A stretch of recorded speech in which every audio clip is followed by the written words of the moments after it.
حديث كان سقال الطبانات عن أبي كبشة الأنماري رضي الله تعالى عنه قال وحيري قال رسول الله صلى الله عليه وسلم رسولك إلهي وحو دحي 3 سدح أقسم وان دارنايا عليهن دشود أيان كو دارنايا سدح أيان كو دارنايا أيو النبي عليه الصلاة والسلام مد كواد ما نقص من نسقامه مال عبد عدون حوريهيس من صدقة حق إذا كمون نسقامه يعني قف صدقة لبحي وح صدقيستي حوليهيس يوم مالكيس ما نسقام أيان صدقة أصدرتيد ورب سبحانه وتعالى يا أكر لنا أزيادنايو ولا ظلم لما ظلميو عبد عدون ظلمي أو صبر أو كصبر عليها دشيد إلا زاده الله إلهي سبحانه وتعالى يا أزيادنا يا عز غالبا وجل ويناه عزا شرف عدون لما ظلميو أو وحلو مجيستو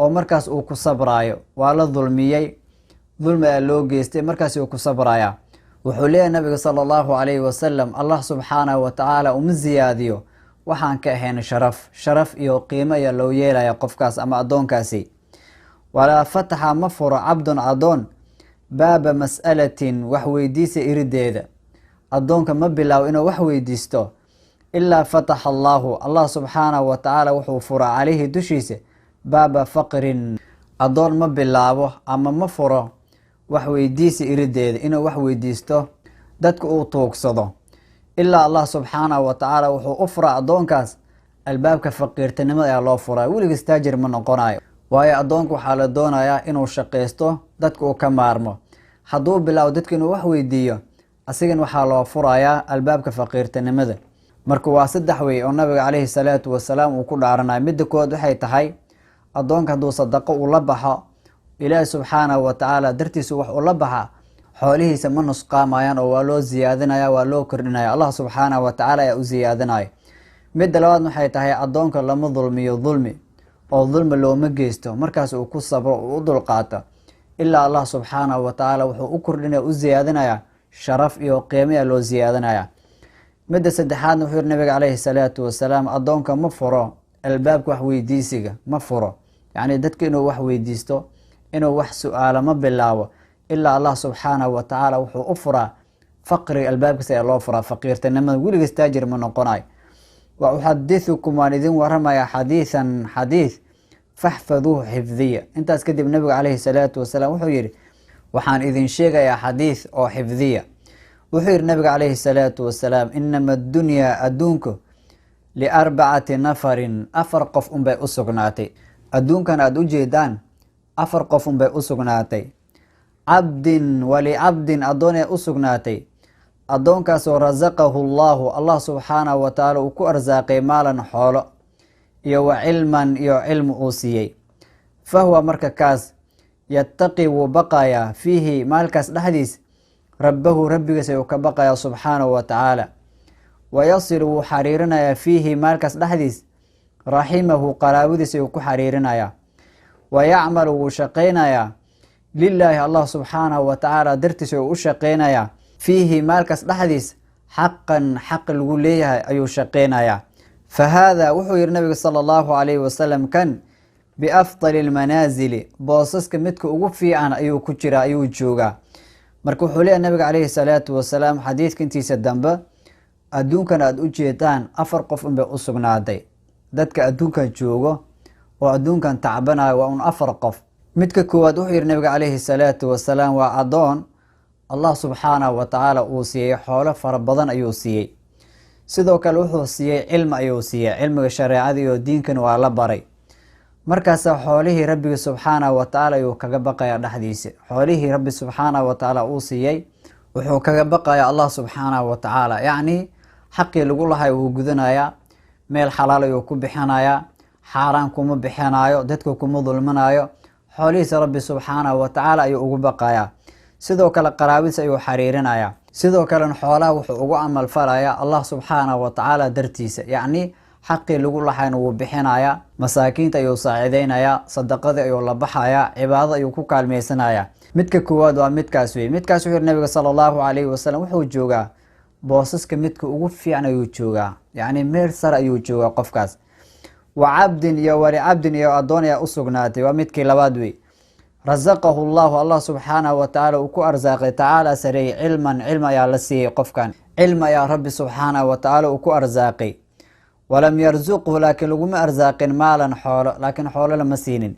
fahuwa asiga marka saadiqu niyati, niyadiis waa mid ay run tahay wey.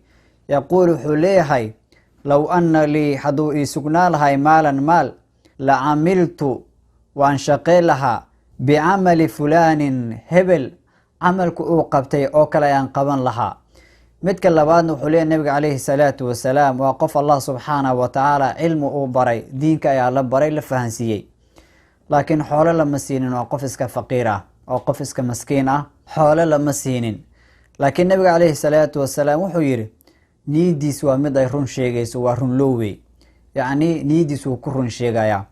wuxuu leeyahay hadduu xoolo iyo maal ii sugnaan lahaa, waxaan qaban lahaa camalka hebel uu qabtay, yacni kan ka horeeyey, kan allah subxaanahu watacaala xoolo uu siiyey, cilmi uu siiyey, oo cilmigaas iyo xoolahaas rabbi subxaanahu watacaala uu kaga baqaayo, kaas oo kale ayaan noqon lahaa. haddii xoolo la isiin lahaa, anigan masaakiinta ayaan caamil lahaa, dadka ayaa wax u qaban lahaa, oo fulaan ama hebel wuxuu qabtay oo kale ayaan qaban lahaa. wuxuu yihi nabiga sala allahu calayhi wasalam, fahuwa kaas biniyatihi, niyadiis ayaa u sugnaatay wey. fa ajruhumaa, ajarkooda sawaaun, waa isku mid.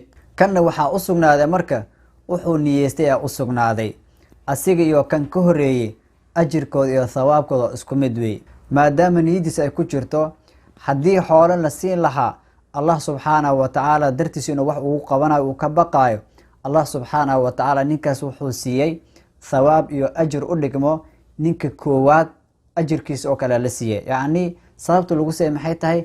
niyadiis ayaa run sheegtay wey. qalbigiis waxaa ku jiro allah subxaanahu watacaala inuu wax u qabanayo, diinkiis uu ku difaacayo, dadka uu saacideynayo, hadduu xoolo uu siin lahay, marka ajirkiis waab la siiyey ninkaas. waa naxariis rabbi subxaanahu watacaala u naxariisanaya addoonkiis wey.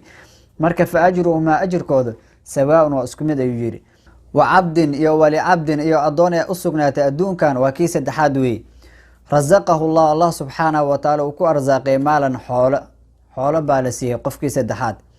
walam yarzuqhu, allah subxaanahu watacaala muusan ku arsaaqin ama lama siinin cilman, cilmi lama siinin. addoonka saddexaad waa mid xoolo la siiyey, taajiri a laga dhigay, laakiin cilmi lama siinin, waa qof jaahil ah. yakhbitu, markaasuu kufkufaya, uu wareersan yahay, fii maalihi, xoolihiisa, bigayri cilmin, cilmin la-aan.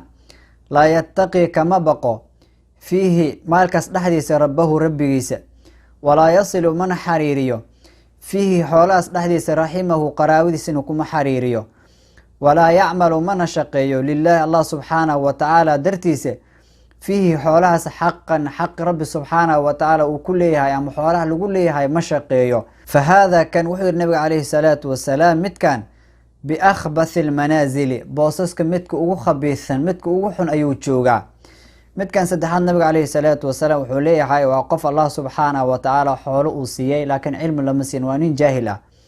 markaasuu kufkufayaa xoolihiisa dhexdooda, yacni xaqi lagu leeyahay xoolaha ma guto. marka koowaad wuxuu ku bixinayaa xoolahan macaasi iyo waxyaalaha allah subxaanahu watacaala raalli aan ka ahayn, ribadii iyo xumaantii, wax dhan ayuu ku bixinaya. ilan ma yaqaano xoolahan xaqi lagu leeyahay, jidka saxda lagu bixinayo, cilmi uma lahan, oo qof iska jaahil ah, xoolo unbaa la siiyey. markaas wuxuu sameynaya wuxuu doonay ku sameynaya, xalaal iyo xaaraanba, yani xoolihiisi dhexdooda ku kufkufaya, marna macaasi ku dhacaya, marna xaaraan ayuu ku bixinaya, marna yani dadka ku dulmanaya, wuxuu rabo sameynaya. wuxuu yihi nabiga calayhi salaatu wasalaam, laa yattaqi fiihi rabbahu, xoolahaas rabbi subxaanahu watacaala siiyey kagama baqo, xoolahaas kagama baqo allah subxaanahu watacaala, wuxuu rabo ku sameynaya. qaraabadiisna ma xariiriyo, xoolahaasna allah subxaanahu watacaala dartiis wax uguma qabto. marka wuxuu yihi nabiga calayhi salaatu wasalaam, kan wuxuu taagan yahay meesha ugu xun ayuu taagan yahay. waa midka saddexaad wey. wa cabdin iyo addoon ee u sugnaatay adduunyadan, waa midkii afaraad wey. lam yarzuqhu llahu, allah subxaanahu watacaala uusan ku arsaaqin maalan xoolo, walaa cilman, iyo cilmi lama siinin. midkii afaraad wey. waa addoon allah subxaanahu watacaala uusan siinin, xoolan lama siinin, waa faqiir, cilmin lama siinin, waa jaahil. fahuwa asiga markuu yaquul wuxuu leeyahay, low ana lii, hadduu ii sugnaan lahay maalan xoolo, la camiltu waan shaqeyn lahay fiihi dhexdiisa bicamali fulaanin, hebel oo kale camalku uu qabtay oo kale aan qaban lahaa. waa midkii ka horreeyey wey. midkii Allah subxaanahu wa tacaala uu siiyey xoolo uu siiyey laakiin cilmi uusan siinin oo xoolahaas uu ku tumanayo, wuxuu leeyahay marka kaas oo kale camalkiisi aan qaban lahaa. midkan afraad asigoo aan la siinin xoolo iyo cilmi aan la siinin ayaa niyadiis waxaa ku jirto midka xoolaha la siiyey oo cilmi aan la siinin oo xoolaha ku tumanayo oo dulmiga iyo macaasida ku sameynayo, camalkiis oo kale inuu qaban doono ama uu qabanayo ayaa niyadiis ku jirto. wuxuu leeyahay hadduu xoolo ii sugnaan lahaa waxaan ku qaban lahaa hebel oo kale wuxuu sameey oo kale ayaan sameyn lahaa. fahuwa kaas wuxuu nabiga calayhi salaatu wasalaam biniyatihi niyadiisa u sugnaatay, niyadiisa lagu abaalmarinaya. fa wisruhumaa dembigooda labadan dambe wey sawaaun waa mid siman weeye. midka ka horreeyay oo xoolaha ku tumanayo oo rabbi subxaanahu wa tacaala aan ka baqaynin, iyo midkan faqiirka ah xoole iyo cilmi aan la siinin laakiin niyadiis ay ku jirto xoolahan haddii la siinayo inuu ku tumanayo, ninkan niyadiisa lagu abaalmarinaya. asigii kan ka horreeyaba waa isku mid weeye. biakhbath almanaasil ay joogaan, boosaska meesha ugu dambeysa ama ugu xun ayay taagan yihiin. marka xadiidkan waa xadiid aada u qiimo badan oo noo faa-iideynaya waxyaalo badan. markii lasoo aruurin xadiidku wuxuu ka hadlaya laba arrimood. midda koowaad waxay tahay nabiga caleyhi salaatu wasalaam wuxuu ku dhaaranaya saddex ayuu ku dhaaranayaa. marna nabiga hadduu ku dhaartana waa shay xaqiiq ah wey, waa shay xaqiiqa aan been ahayn ama shaka aan ku jirin. nabiga caleyhi salaatu wasalaam wuxuu leeyahay addoonka sadaqo uu la baxay sababteeda xoolihiis kama nusqaamaan oo waa loo ziyaadanaya. addoonka lama dulmiyo oo markaas uu ku sabraayo sharaf ayaa loo kordhinaya, ilaa sharaf iyo ciz ayaa loo kordhinaya. addoonka ma furo wax weydiisiga ilaa waxaa loo furaya baabul faqri ayaa loo furaya, albaabka ama iridda faqiirtinimada. midda koowaad waa midaas wey. midda labaadna wuxuu ka hadlay nabiga caleyhi salaatu wasalaam adduunkan addoonka muslimka ah hadduu ilaahay rabbi subxaanahu wa tacaala xoolo uu siiyey ama cilmi uu siiyey inuu ka faa-iideysto. haddii waxba aan la siinina niyadiisa inuu wanaajiyo, waayo niyadaas ayaa lagu abaalmarinaya. waayo dadkan 40 qof ugu dambeyso, labana Allah subxaanahu wa tacaala sharaf ayuu u yeelay, qiimo ayuu u yeelay, meesha sare ayaa la geeyey. midna camal ayuu qabtay, midka kalena niyadiis ayuu ku gaaray. labada dambena Allah subxaanahu wa tacaala wuxuu geeyey meesha u dambeysa, boosaska meesha u xun. midna camalkiisa uu ku gaaray, midka kalena niyadiisa uu ku gaaray. marka haddii rabbi subxaanahu wa tacaala xoolo uu ku siiyey adduunkan kaga faa-iideyso, haddii aan lagu siinin niyadaada wanaaji.